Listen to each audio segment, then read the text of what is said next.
அந்த தென்றல் பெண்ணும் சொன்னாளம்மா உந்தன் சேதியே.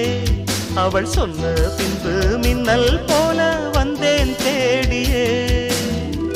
என்னை நீ தொட்டவுடன் என்னவோ பொன்னுதையா, முற்றுகையிட்டவுடன் சிற்றிடை தின்னுதையா. வெட்கம் விடுமோ அச்சம் விடுமோ, தக்க துணைதான் பக்கம் வருமோ. ஒரு சோல குயில் சோடி தன்ன கூடுது கூடுது வந்து, அது நெஞ்சோ தொட்டு நினப்பும் தொட்டு பாடுது பாடுது சிந்து. கிட்ட வருமோ ஒட்ட வருமோ கொள்ளையழகை